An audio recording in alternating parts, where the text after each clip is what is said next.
আসসালামু আলাইকুম সম্মানিত খামারি ভাই বোনেরা, আপনাদেরকে RS এগ্রো ফার্মের আরেকটি ভিডিওতে স্বাগত। আজকে যে বিষয়টি নিয়ে আলোচনা করতে যাচ্ছি সেটা হচ্ছে অল্প সময়ে অধিক লাভবান কিভাবে করা যায় এই পোলট্রি সেক্টরে, তাই এই বিষয় নিয়ে কথা বলবো। তো আপনারা সবাই জানেন বর্তমান সময়ে যে পোলট্রির যে পোলট্রির অবস্থা, মানে লাভের যে বিষয়টা, এটা কিন্তু অতি শোচনীয় অবস্থায়। যে সামান্য লাভ হলেই কিন্তু মনে হচ্ছে যে অনেক টাকা লাভ হচ্ছে, কারণ 1,000 মুরগিতে 20,000 টাকা লাভ করা মানে সো টাফ হয়ে যাচ্ছে এখন বর্তমান সিচুয়েশন অনুসারে। তো এই সময় বিভিন্ন টেকনিক অবলম্বন করে কিভাবে অল্প সময়ে বা এক সেটেই 2 সেটের প্রফিট করা সম্ভব, এরকম একটা বিস্তারিত আলোচনা করব। কারণ এটা অনেক গুরুত্বপূর্ণ যারা মূলত নতুন খামারি তাদের জন্য খুবই খুবই গুরুত্বপূর্ণ। আর যারা পুরান খামারি তারা তো এই বিষয়গুলো জানেন, অবহিত। কারণ এই কারণে বলতেছি, যারা ডিলারের ব্যবসা করেন ডিলাররা তাদেরকে এমনভাবে ব্রেন ওয়াশ করছে যে মুরগি যত দ্রুত ছাড়া হবে তত প্রফিট থাকবে। অর্থাৎ 28 দিন থেকে বিক্রি করা শুরু করে দেয়, 30-31 দিনে বিক্রি করা শেষ করে দেয়। আমরা যারা বিশেষ করে 30 দিন, 35 দিন, 36 দিন মুরগি লালন পালন করে থাকি, আমাদেরকে জিজ্ঞাসা করে, ভাই আপনারা তো দেরিতে মুরগি বিক্রি করেন কেন, আপনাদের লস হয় না? তো আসলে তাদেরকে এমনভাবে ওয়াশ করছে যে 30 দিনের পরে মুরগি পালন করায় মানে লস।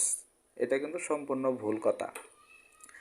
তো আমি আপনাদেরকে প্রমাণ করে দিব যে লাস্টের 5 দিনের হিসাব করে লাস্টের 5 দিনে কেমন প্রফিট হতে পারে, এটা আমি হিসাব করে আপনাদেরকে প্রমাণ করে দিব। তবে এটা প্রযোজ্য হবে তখনই যখন আপনার কোনো ভ্যাসে প্রফিট আসবে। মানে কোনো ভ্যাসে আপনি হিসাব করলে যে প্রফিট চলে আসবে, ওই সমস্ত ভ্যাসেই আপনার এই থিওরিটা কাজ করবে। অথবা যারা কন্ট্রাক্ট ফার্মিংয়ে বিজনেস করে, মূলত পার কেজি, বিশেষ করে যারা রেট দেয়, মানে অর্থাৎ পার কেজিতে একটা রেট দেয়, সর্বনিম্ন রেট দেয়, যেমন 140-145 টাকা, এরকম সর্বনিম্ন যারা রেট দেয় তাদের ক্ষেত্রে আপনার এটা প্রযোজ্য হবে। আর যখন আপনার মুরগির রেট 110 টাকা 20 টাকা, ওই চালানে আপনার লস হওয়ার সম্ভাবনা আছে। সেই ক্ষেত্রে আপনার হিসাব করে দেখতে হবে। আমি এখন যে হিসাবটা করে দেবো আপনাদেরকে, এই হিসাব করে আপনাদের দেখতে হবে যে আপনার লাভ আসবে না লস আসবে। যদি লাভ আসে সেক্ষেত্রে আপনি 35, 36, 37 দিন পর্যন্ত লালন পালন করবেন। আর যদি লস আসে সেই ক্ষেত্রে আপনি 30 দিনে বা 28 দিনে ছেড়ে দেবেন, কোনো সমস্যা নাই। তবে লাস্ট 5 দিনে আপনার এক ব্যাচের প্রফিট কিভাবে আসে এই বিষয়টা নিয়ে আপনাদের সাথে কথা বলবো। সেটা হচ্ছে, যারা বিশেষ করে আমি বললাম যে কন্ট্রাক্ট ফার্মিংয়ে, এই কারণ কন্ট্রাক্ট ফার্মিংয়ে সর্বনিম্ন একটা রেট আছে। এই সর্বনিম্ন রেটের কারণে সাধারণত এই হিসাবটা আমি করব। অন্যান্য ডিলার বলেন বা যারা বাজারের রেটের উপর ডিপেন্ড করে, তাদের বিষয়ে আমি কথা বলবো না। তো তাদের সাথে যদি আপনার কন্ট্রাক্ট ফার্মিংয়ের হিসাবটা যদি করতে যাই, এখানে দেখেন আমি যে হিসাবটা করছি, এখানে 1,000 মুরগিতে আমি হিসাবটা করছি। যদি 1,000 মুরগিতে আপনি হিসাব করেন, সেক্ষেত্রে ডিলাররা সাধারণত যেটা করে যে 1,000 মুরগিতে মাত্র 50 বস্তা খাওয়ানোর পরে মুরগি ছেড়ে দেয়। তো তারা এইটাই বলে যে 50 বস্তার হিসাব করলে যে প্রফিট হয়, 50 বস্তার উপরে খাওয়াইলে আরও প্রফিটটা কম হয়। কিন্তু এটা ভুল ধারণা। যখন আপনি মুরগির রেট ঊর্ধ্বমুখী থাকে এবং হিসাব করে যদি দেখেন যে আপনার প্রফিট আসতেছে, সেই ক্ষেত্রে কিন্তু প্রফিট হয় আরও বেশি। ধরেন আমরা যারা বিশেষ করে কন্ট্রাক্ট ফার্মিংয়ে ব্যবসা করি, যদি আপনি 30 দিনে যদি আপনার 50টা খাবার খেয়ে ফেলে, অর্থাৎ 1,000 মুরগিতে যদি আপনার 50 ব্যাগ 30 দিনে খেয়ে ফেলে, 30 দিনের পরে আপনি যে কয়টা বস্তা খাওয়াবেন, আপনার প্রফিটের রেঞ্জ কিন্তু বৃদ্ধি পাবে যদি মুরগি সুস্থ থাকে। এখানে আর একটা কথা আছে, যদি সুস্থ থাকে, অর্থাৎ 30 দিনে যদি 50 ব্যাগ খাবার খেয়ে ফেলে এবং মুরগি যদি সুস্থ থাকে, সেক্ষেত্রে এই থিওরিটা অ্যাপ্লাই হবে। এখানে খেয়াল করবেন, আপনি 30 দিনের পরে একটা মুরগির মানে যত ওজন কমই আসুক না কেন, মানে আমি বলবো যে 30 দিনের পরে ওজন যত কমই আসুক না কেন, এক বস্তা খাবার খেয়ে সর্বনিম্ন 35 কেজি ওজন আসে। এটা আপনারা মানেন কিনা জানি না, অর্থাৎ 30 দিনের পরে এক বস্তা খাবার খেয়ে সর্বনিম্ন 35 কেজি ওজন আসে। তাহলে আপনি যদি হিসাব করেন, লাস্ট আমি 10টা বস্তার আমি হিসাব করব, 10টা বস্তা মূলত 1000 মুরগি 2.5 থেকে 3 দিনে খাবার খেয়ে শেষ করে ধরেন। তাহলে আপনার 3 দিনে যদি আপনি হিসাব করেন, শেষের 3 দিনে যদি আপনি হিসাব করেন, শেষের 3 দিনে আপনার 10 বস্তায় 1000 মুরগি যদি 10 বস্তা খাবার খায়, 10 বস্তার হিসাব হচ্ছে ধরেন আপনি 10 বস্তা খাবার কিনে আনলেন 10 বস্তা, আপনার যদি প্রতি বস্তায় 35 কেজি করে আসে, তাহলে আপনার ওই 10 বস্তায় আপনার মুরগির ওজন আসবে হচ্ছে 350 কেজি।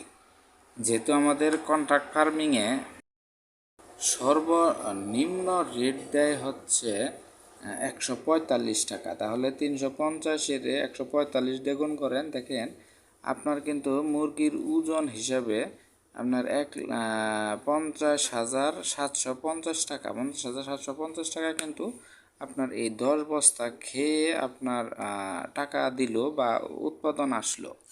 এখানে একটা বলা হলো যে আপনার 145 টাকার উপরে যদি রেট থাকে, সেই ক্ষেত্রে কিন্তু আপনার এই টাকার অ্যামাউন্ট আরও বৃদ্ধি পাবে।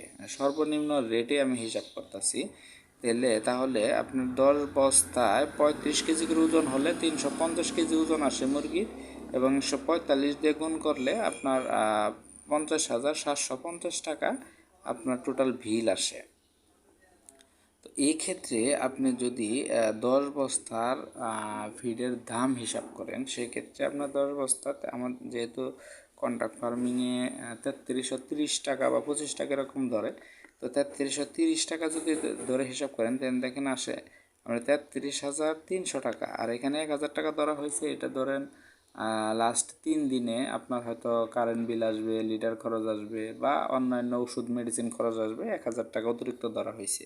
তো দেখেন 34,300 টাকা আপনার 10 বস্তায় খরচ, আর 10 বস্তায় আপনার বিক্রি হচ্ছে এই 50,700 টাকা। 50,700 থেকে 34,300 টাকা বাদ দেন, সেক্ষেত্রে দেখেন 3 দিনে, মাত্র 3 দিনে, শেষ 3 দিনে আপনার প্রফিট কিন্তু আসতেছে 16,450 টাকা। এখানে যদি আপনি আরও 5 দিনের হিসাব করেন, সেক্ষেত্রে কিন্তু প্রায় 25,000 টাকার মতো প্রফিট আসতেছে শেষের 5 দিনে। এর জন্য আমি বলতেছি যে শেষের 5 দিনে আপনার প্রায় এক সেটের প্রফিট আসতেছে। এটা কিন্তু একটু হিসাব যদি করেন, এটা কিন্তু মানে অসম্ভব একটা মানে সত্য কথা একটা। তো যারা মূলত নতুন খামারি, এই আইডিয়াটা নেই, নতুন খামারিদেরকে ব্রেন ওয়াশ করে সাধারণত অল্প দিনে মুরগি বিক্রি করে ফেলে। কিন্তু এটা কিন্তু চিরন্তন সত্য, যারা অভিজ্ঞ খামারি তারা এই জিনিসটা বুঝেন যে আসলেও বিশেষ করে 40 দিন পর্যন্ত, শেষের 30 থেকে 40, এই 10 দিনের মুরগির যে প্রফিটটা আসে, এই প্রফিটটা কিন্তু অনেক সময় পুরো 1-2 সেটেও ওই প্রফিট আসে না। তো এইরকম একটা বিষয়, সেন্সিটিভ একটা বিষয়, এই বিষয়টা নিয়ে আপনারা রিসার্চ করবেন, দেখবেন। যারা জানেন না তারা একটা শেড দেখেন আপনার ইটা কেমন হয়, প্রফিটটা কেমন হয়, লস হয় না লাভ হয়, এটা আপনি খেয়াল করে দেখবেন। তো আশা করা যায় আপনি প্রফিটে থাকবেন। তো আজকের এই ভিডিওতে যারা উপকৃত হয়েছেন, তারা যদি নতুন নতুন আরও কোনো কিছু জানার থাকে বা আপনারা জানতে চান, সেই ক্ষেত্রে অবশ্যই কমেন্টস বক্সে বলবেন বা আপনাদের মতামত জানাবেন, অথবা নতুন কোনো কিছু জানার থাকলে সেটা বলবেন। ইনশাল্লাহ আপনাদেরকে সেটা দেখাই দেওয়ার জন্য বা বুঝিয়ে দেওয়ার জন্য বা ওই বিষয়ে আলোচনা করার জন্য চেষ্টা করব। আজকে এই পর্যন্তই। আল্লাহ হাফেজ।